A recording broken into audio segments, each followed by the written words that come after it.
Welcome to the SEC Unfiltered platform. I appreciate you guys listening to all our content on our channels and platforms here at the SEC Unfiltered channel. I'm your host, Dave Shumate, longtime SEC personnel staffer, worked in 9 years in college football in the back offices in the support staff room. But I am here to give you the top 5 impact players for the Kentucky Wildcats heading into 2024. But as you know, guys, right off the bat, we got to pay some bills. We got to keep the lights on.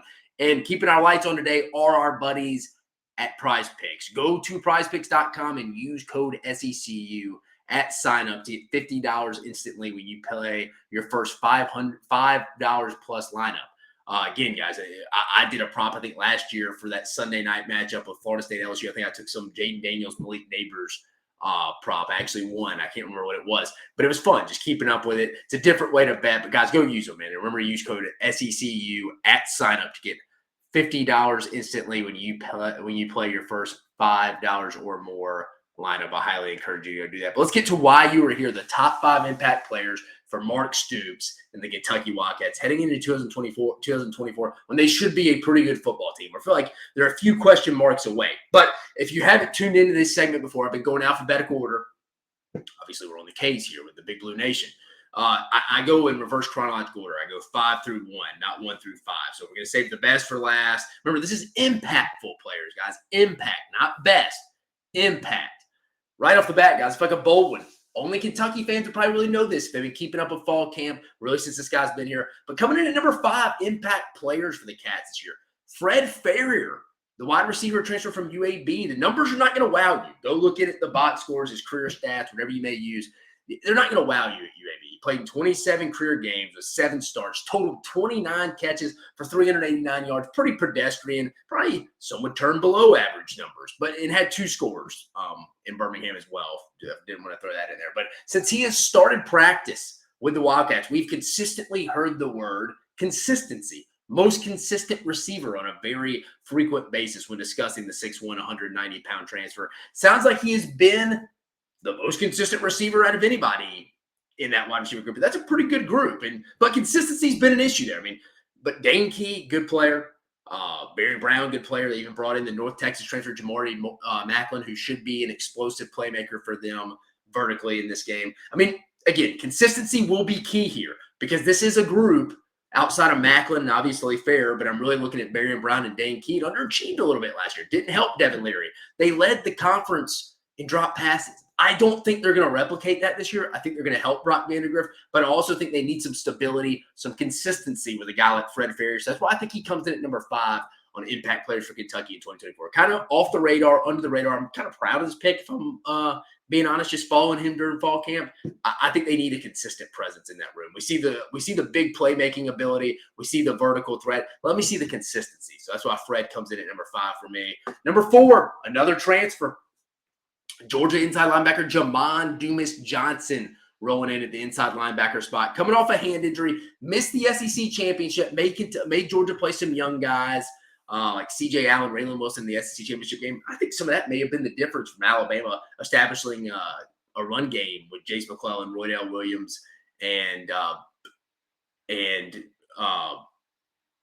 Jalen Milroe. I think that you saw that last drive running out the clock. I don't know if that happens with a veteran like Jamon Dumas-Johnson, who was a leader for that Georgia defense the past year and a half, 2 years, really. So this is a big pickup for Kentucky. I don't think it gets enough juice publicly, if we're being completely honest. Now, the big question, how does he transition to the new defensive scheme that Mark Stoops and defense coordinator Brad White run? That would be kind of the big question for me in that perspective. It's different than what Kirby Smart and defensive coordinator over there, Glenn Schumann, runs. But if he does that, if he adjusts like I think he will, because he knows what a good defense looks like, and he knows what a good work ethic that you bring into the building every day looks like.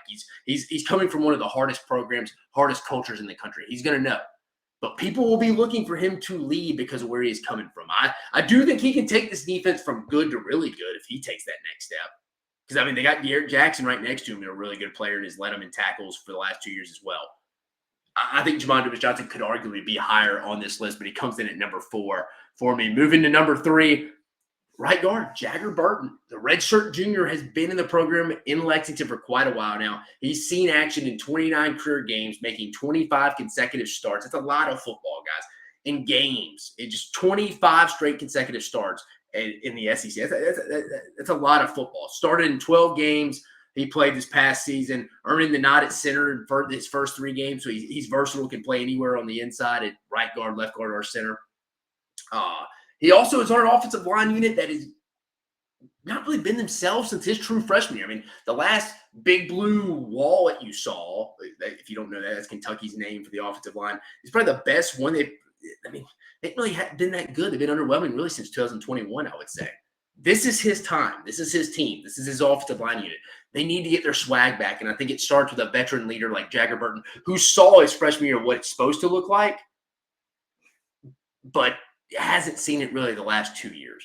Add in new coach Eric Wolford's been there before when the expectations known with the big blue wall. He's been at Alabama the last 2 years. He's been at South Carolina, but he's been at Kentucky. He knows the expectation of that offensive line unit. And also, Jagger Burton needs to stay healthy. Not just really from a player like ability standpoint. I think he's pretty consistent. We know what we're going to get. He just needs to stay healthy because after that, it's probably Dylan Ray comes in. Is the next man up on the interior side. He's the third interior guy. Not necessarily bad. He's a winnable guy. He could get you through some games. But when you're trying to get your Mo back as an offensive line unit and get your big blue wall name back, losing one of your veteran interior guys is not the way to go. So I think our guy Jagger Burton's going to have to stay healthy. But coming in at number 3. Number 2, I think one of the more underrated players in the entire country, defensive tackle Deion Walker, one of the best players in the entire conference and probably honestly the entire country, if we're being honest, and a disruptive interior guy that can change the game. He came in, if you go look at ESPN's list of top 100 players, he came in at number 21. I think that's very underrated. Thing is, if he plays with a consistent motor, he's unblockable. That's his issue. He needs Mark Stoops, Brad White need to get him to take it to that next step of, hey, we need you playing 100 miles per hour every play. You're unblockable, bro. Disruptive interior defensive lineman can change the game. I'm telling you, the money in NIL now is interior defensive linemen, quarterbacks, and I would go secondary. I would rather have a big-time interior defensive lineman than an edge guy. I'd love to have both, but if you're making me pick one, a guy that can push the center interior guys back into the quarterback's lap, that makes quarterbacks uncomfortable. Edge guys, you can chip with a running back, tight end. They can step up the pocket. There's different ways to make them irrelevant. Quick game, get it out. You can't really get away from the interior pass rush. It's hard to scheme against them. I mean, go ask Ole Miss. Go see how much they paid for Walter Nolan, who was another big get in the transfer portal. Probably the best. He probably was the best defensive interior transfer portal addition for somebody. But Deion Walker, he can also make life easier on guys like Jamon Dumas-Johnson and De'Aaron Jackson because he's taking up double teams, frees them up for that second level to go lead the team, lead the defensive tackles again. That's when you know you have a good defense is when your interior linebackers are doing that. Kentucky's been good the last 2 years. De'Aaron Jackson's led them in tackles the last 2 years. But I think Jamon Dumas-Johnson, if Deion Walker can take that next step, play at 100 miles per hour on a consistent basis, this could be a very good defensive unit. But coming in at number 1, if you listen to any of my stuff, I always say it. The quarterback spot's the most important position in the sport and probably in all of sports. Bold statement, but I think it's true. Coming in at number 1, quarterback transfer from Georgia, Brock Vandergriff. I mean, come on, guys. You knew this was coming. It's kind of been a major question mark for this team, for Kentucky, really every season. I mean, even with Will Levis going in the second round of the Titans.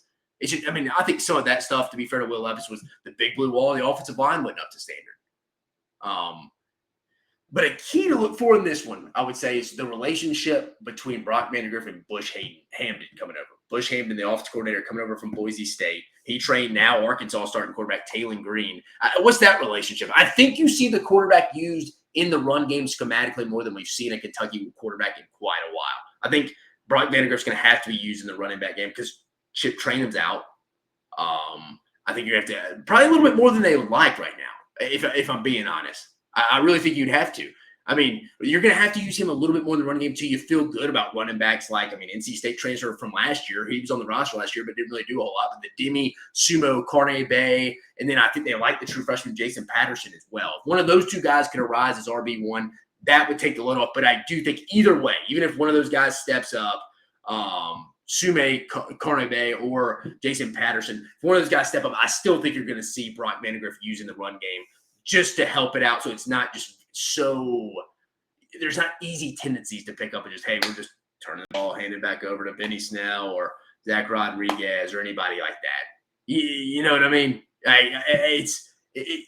It's just it adds another dynamic when your quarterback can run. I used to not be like that way 10 years ago. I used to want my quarterback to be in the pocket, hit all the measurables, but I've changed my philosophy on that. I think you add that element of the 11th guy on the field, the quarterback position, being able to pick up plays with his legs, just another threat, another thing the defense has to worry about. It's game changer. But yep, Brock Vandergriff coming in at number 1 impact player for me for Kentucky in 2024. Just some guys who missed the cut. I mentioned him some. Derek Jackson, linebacker, led the team in tackles the last 2 years. Really productive player, all SEC guy. Him and Jamon Dumas-Johnson should be really good. Quarterback Maxwell Hairston, you can make a case for him, and obviously Derek Jackson, I just mentioned. Center Eli Cox, depth on the interior. Kentucky doesn't really have it. They feel decent, but again, injuries mount up. It's not good. You need your center being there for first-time starter in the program. Brock Vandergriff, and to make Bush Hamdan feel real comfortable calling what he's calling. Wide receiver Barry Brown could have a big bounce back year. Same with wide receiver Dane Key. Consistency with that group. That's why I put Faer in there. They led the league in drop passes last year. That can happen again. I don't think it does. Adding another guy could be in this conversation of impact player for Kentucky. North Texas wide receiver transfer Jamori Macklin, explosive threat. I think he had over 1,300 yards in the last 2 years or in his career at North Texas. Explosive guy, has production. Now, even through the tight ends could have been in this conversation. I wouldn't have put them in. Obviously, I didn't. But I think they could be in the conversation. Tight ends, Josh Caddis and Jordan Diggle. It's just all going to depend Bush Hamdan's offense. I'm excited to see it in that first game against Southern Miss at Kroger Field, and definitely the next week in the SEC opener, which I think is a massive must-win for both Kentucky and South Carolina if they're trying to get in that 8-9 win range. But just to recap, going from 5 through 1, the top 5 impactful players for the Kentucky Wildcats in 2024, in my opinion. Number 5, wide receiver Fred Faer, been very consistent. The UAB transfers came to Lexington to work. Number 4, Jamon Dumas-Johnson, leader for Georgia. I think he's going to be a leader for this Kentucky defense and take them to the next level with Derek Jackson sitting right next to him. Number 3, right guard Jagger Burton. You need your veterans to take it to the next level, get it back to the level it was in 2021, Burton's freshman year. Come on, Big Blue Walls, got to get going. Defensive tackle coming in at number 2, Deion Walker. I think one of the more underrated players in the entire country. 21, the 21st best player in the country according to ESPN. I think that's wrong. I think it's underrated. I love disruptive interior guys. If he plays with a high motor, I'm telling you, look out. And then number 1, Brock Vandergriff. I think he's the key to the Kentucky season. Him and Bush Hamdan's relationship is going to determine if this team's in that 6-7 win range or potentially 8-9, in my opinion. But that will do it on this segment of top 5 impact players for the Kentucky Wildcats heading into 2024. I'm your host, Dave Shumate, coming at you from the SEC Unfiltered platform. Football season right around the corner, guys. 8 days. We will be kicking off, and I'm fired up about it. Again, go give us the follow on YouTube, Facebook, Twitter, X, Instagram, TikTok. We're getting all of it rolling. It's everything SEC, football, basketball, and baseball, guys. I appreciate you joining us. You have a phenomenal evening.